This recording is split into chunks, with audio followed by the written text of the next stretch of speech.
Nung nagtuturo pa ako sa Lasal Binild, I was able to ask my students, sabi ko sa kanila, magfe-February na, mag-Valentine's Day na. Pwede nyo ba akong samahan? Sabi lang saan, sir? Haharanahin natin ang magiging asawa ko. Sila Lane ay nag-aaral ng orthodontist sa UP Manila. So, Lasal Binild is very near it. Kaya sabi ko sa mga estudyante ko, samahan niyo ako, haranahin natin silang lahat. Yes, sir! Ganon. Practice pa kami. Tapos ito na. Pumunta na kami sa UP Manila. Tapos sa isang laboratory, nandun ang mga dental chairs, may mga pasyente at mga dentistang nag-aayos ng mga ipin nila. Tapos yung mga estudyante ko, may dalang gitara, marami sila, pumasok dun sa kwartong yon. Ako nagtatago sa labas. Tapos, sabi nila, excuse me, we are looking for Dr. Lalaine Lucas. Sabi nung asa ko, that's me. Sabi nila, ma'am, our teacher, Mr. Gogna, asked us to come here to serenade you. Haharanahin kayo.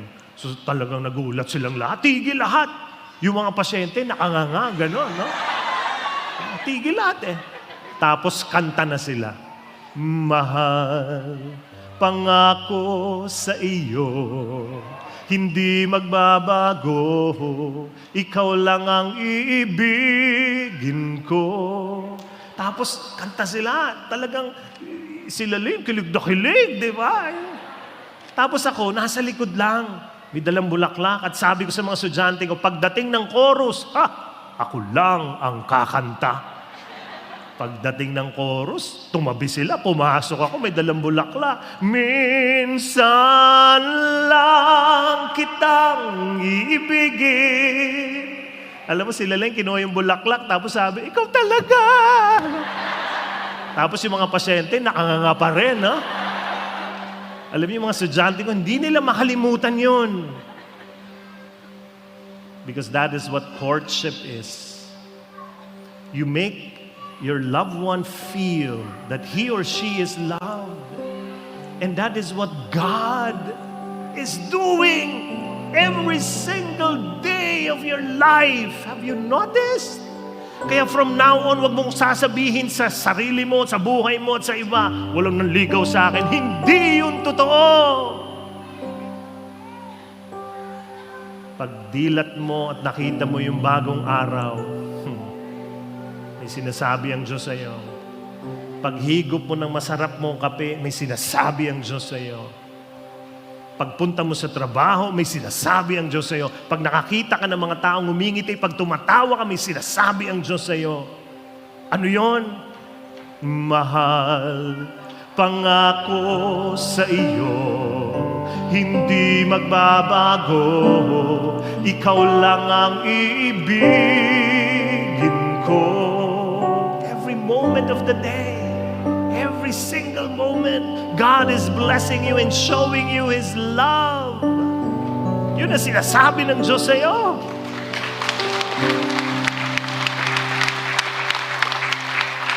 Tapos nagkasala ka, you sinned. Sinaktan mo ang Diyos. Sinira mo yung tiwala niya sa iyo. Pinibigyan ka ng pagmamahal, tinatanggihan mo. You sinned. You failed. You made mistakes in life. Pero ano yung sabi niya? Ang sabi niya sa'yo, kahit ikaw ay lumayo at masaktan ako, asahan na di maglalaho. Yung akala mo alis na siya, kasi mali ginawa mo. Yung akala mo, Lord, yung minsan na yan, mamahalin mo ako minsan kung mabait ako, kung okay yung buhay ko, kung wala akong kasalanan, yun yung minsan. Pero alam mo, sabi ng Diyos sa'yo, ito yung minsan. Ano yung minsan? Minsan lang kitang iibigin, minsan lang kitang mamahal. mamahalin. Ang pagmamahal sa'yo'y walang hangganan. Alam niyo to kung ano, di ba? Di ba? Ano yun? Yun yung minsan, nakapako pa. Para hindi kumonte. Hindi ganito. Hindi ganyan. Ang minsan sa Kanya. Magpakailanman yung minsan. Dahil ang minsan ay magpakailanman.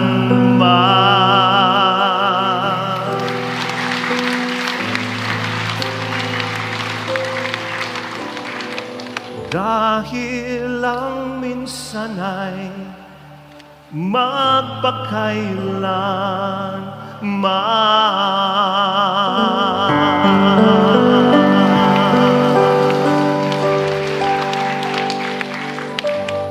Yun yung minsan.